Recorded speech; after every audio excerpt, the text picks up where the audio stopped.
Selamat datang buat semua kawan-kawan H2S Project dimanapun kalian berada. Apa kabar kalian hari ini? Gua harap kalian baik-baik aja dan selalu bahagia ya.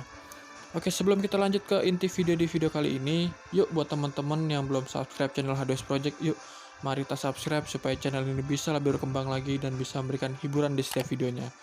Oke, jadi di video kali ini gue mau ngebahas soal benefit ketika kalian bergabung dalam suatu aliansi gitu ya. Benefitnya apa aja sih bang gitu. Oke, gue akan jabarkan satu persatu, gue akan jelaskan satu persatu supaya kita bisa tambah pengetahuan baru nih soal aliansi di Game Warpath. Oke, yang pertama adalah soal mining kalian atau menambang kalian gitu loh. Jadi ada perbedaannya nih ketika kalian bergabung dengan suatu aliansi atau tidak. Perbedaannya gimana? Jadi gini, kebetulan base gue ini ada di teritori aliansi gue sendiri ya, gitu loh. Jadi base gue ini di dalamnya gitu loh. Kalau kita melihat ya, jadi ketika gue menambang di aliansi atau di dalam teritori, gue itu akan mendapatkan kecepatan penambangan sebesar 25%. Jadi misalkan contoh, waktunya itu 1,5 jam ya untuk kita mendapatkan full penambangan. Tapi karena gue dapat potongan 25% mungkin sekitar 1 jam lebih lah ya. Gitu. Jadi lumayan juga potongannya gitu loh. Kalau misalkan gue menambang di luar dari teritori gue gitu loh, di luar dari teritori aliansi, itu akan beda.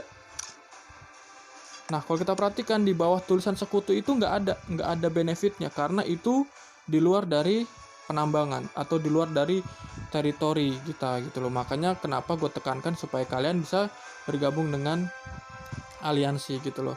Nah, untuk besaran atau pengurangan waktunya itu tergantung sama riset di aliansi kalian masing-masing. Jadi kalau kita lihat di aliansi, di sini ada riset pengembangan, aliansi dan juga militer gitu loh ya. Bang, semakin aliansi kalian berkembang dalam risetnya gitu loh, kalian akan lebih cepat lagi untuk menambang atau juga menambah benefit kalian soal militer dan juga soal teritori kalian gitu loh. Nah, di sini tuh ada keuntungannya. Kalian bisa baca masing-masing di setiap aliansi kalian gitu loh.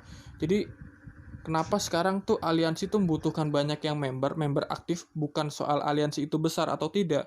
Karena ketika aliansi kalian ini banyak member yang aktif, otomatis kan member ini akan donate ya, atau berdonasi ya.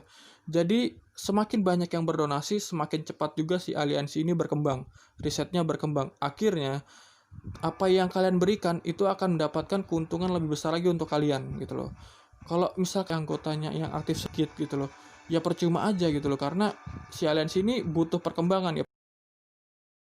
Jadi sangat penting banget soal riset gitu loh ya.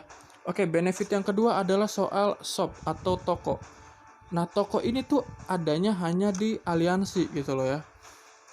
Nah, di toko aliansi ini ada dua hal, ada toko stok dan juga isi ulang stok. Jadi ini poinnya tuh beda ya, poinnya. Gua akan jelaskan satu persatu. Yang pertama adalah poin secara pribadi atau poin punya kalian gitu loh. Kebetulan di sini poin gue 30.800. Poin ini kita bisa dapatkan dari mana nih gitu loh.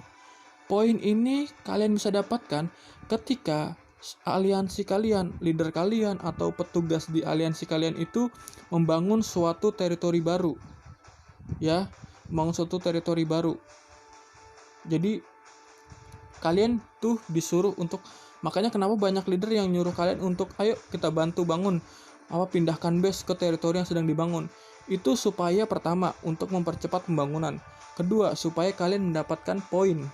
Nah, poin itu setelah pembangunan kalian akan diakumulasi dan jadi poin pribadi kalian. Itu yang pertama ya. Kedua, kalian bisa memperoleh poin pribadi kalian ketika kalian donate atau berdonasi. Makanya kenapa banyak leader yang bilang, yuk kita donasi, supaya ya kalian bisa dapatkan poin juga, poin secara pribadi gitu loh. Gue kasih contoh ya. Jadi di sini gue ada riset. Kebetulan di sini disuruh untuk mystery science ya. Nah, kalau ketika gue sumbangan ini gue klik, itu gue secara otomatis akan mendapatkan poin. Dan itu poin bisa dikali 3, dikali 2 gitu loh. Dan itu akan berpengaruh ke poin gue. Nah, tadi kan poin gue jadi 30.800 ya, sekarang udah 35.300. Jadi kalian jangan takut-takut untuk kehilangan sumber daya kalian, karena ya semakin cepat kalian donasi gitu loh, otomatis itu akan balik lagi ke kalian gitu loh. Jadi kalian mendapatkan poin secara pribadi, kalian miningnya atau menambang dan juga mendapat benefit dari militer kalian jadi bertambah gitu loh. Jadi nggak ada yang dirugikan gitu loh. Makanya kenapa sekarang aliansi itu butuh banget yang namanya member aktif, bukan aliansi besar. Karena ketika member itu aktif, otomatis aliansi itu akan besar gitu loh. Tapi ketika aliansi itu udah besar tapi nggak ada member aktif, aliansi itu ya istilahnya dipandang sebelah mata lah sama aliansi lain gitu loh. Oke, sekarang gua akan jelaskan soal isi ulang stok.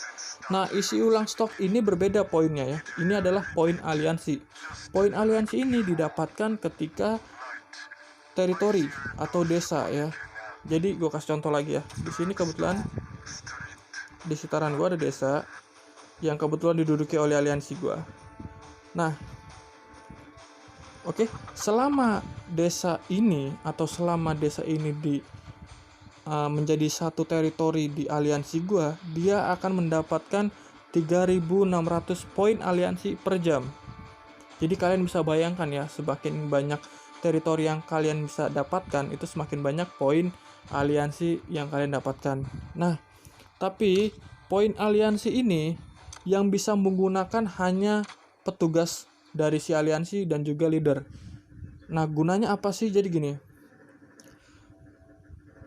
misalkan kalian butuh yang namanya item gitu loh, tapi di item di stok pembelajaran pribadi kalian dengan poin kalian itu nggak ada nih gitu loh.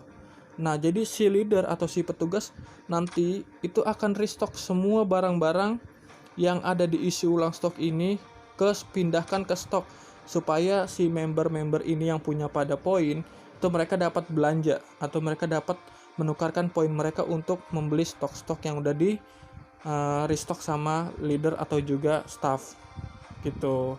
Jadi paham ya, untuk isi ulang stok itu hanya bisa dilakukan oleh petugas dan juga leader. Untuk anggota nggak bisa. Anggota hanya bisa membelanjakan poin mereka di stok gitu, karena mereka memiliki poin secara pribadi. Tapi isi ulang stok ini adalah poin aliansi gitu.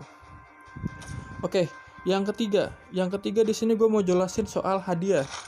Nah, hadiah ini sebenarnya updatean baru ya. Jadi baru beberapa minggu yang kebelakangan ini baru diupdate ada hadiah aliansi. Mungkin di sini masih banyak yang bingung nih. Mungkin teman-teman kita masih banyak yang bingung. Maksudnya gimana sih cara mendapatkan hadiah aliansi ini gitu loh. Jadi hadiah aliansi ini tuh ada dua hal. Yang pertama adalah hadiah dan juga adalah hadiah patriot. Hadiah ini kalian bisa dapatkan ketika kalian menghancurkan bunker gagak. Gitu ya, paham ya? Jadi ketika ada teman kalian atau kalian yang menghancurkan bunker gagak, kalian akan mendapatkan rampasan gagak. Jadi semua level berlaku, dari level 1, level 2, level 3, level 4 sampai level 5 gitu loh. Oke, paham ya? Nah, hadiah patriot ini kalian bisa dapatkan ketika teman kalian itu membeli atau membelanjakan, ibarat kata top up dan membelanjakan uang mereka itu dalam game Warpath itu. Jadi kalian itu dapat hadiahnya gitu loh. Selama si anggota ini masih dalam aliansi dan anggota ini belanja menggunakan uang dia, kalian akan mendapatkan hadiahnya gitu loh. Oke, nah ketika kalian klaim hadiahnya, si aliansi ini akan mendapatkan sumbangan poin. Oke, nah ketika sumbangan poin itu sudah mencapai angka maksimalnya, itu kalian seluruh anggota aliansi akan mendapatkan jarahan pahlawan. Paham ya? Jadi ketika poin ini sudah mencapai maksimalnya, kalian akan mendapatkan jarahan pahlawan. Semakin tinggi level jarahan pahlawan ini, semakin banyak juga hadiah yang akan kalian peroleh gitu loh. Jadi sekarang itu teman-teman aliansi itu harus yang namanya menghancurkanlah bunker gagak, atau mungkin ada yang top up gitu, atau ada yang belanjakan uangnya supaya ya si poin ini tuh dapat bertambah gitu loh. Bertambah dan akhirnya level jarahan kalian tuh makin tinggi. Jadi kalian akan mendapatkan hadiah yang lebih besar lagi, lebih banyak lagi. Oke, tadi gue agak lupa satu hal. Jadi yang soal mining, ketika kalian mining itu di teritori kalian, itu ada perbedaan lagi. Yang kedua perbedaannya adalah kalian akan mendapatkan imbalan aliansi. Di laporan penambangan kalian akan mendapatkan imbalan aliansi gitu loh. Nah, ketika kalian tidak dalam teritori kalian atau kalian menambang di luar dari teritori kalian tidak akan mendapatkan imbalan aliansi gitu loh. Jadi imbalan ini kalian bisa dapatkan ketika kalian menambang di teritori kalian. Dan hadiahnya apa sih bang gitu? Hadiahnya banyak gitu loh. kalian bisa mendapatkan gold, bisa mendapatkan sumber daya, bisa mendapatkan barang-barang yang kalian butuhkan gitu loh. Seperti item-item kilat gitu. Oke, sekian dari video gue kali ini. Gue ucapkan terima kasih banget buat teman-teman yang udah menyimak video gue sampai akhir kali ini. Akhir kata, gue ucapkan terima kasih dan sampai jumpa di next videonya. Bye-bye.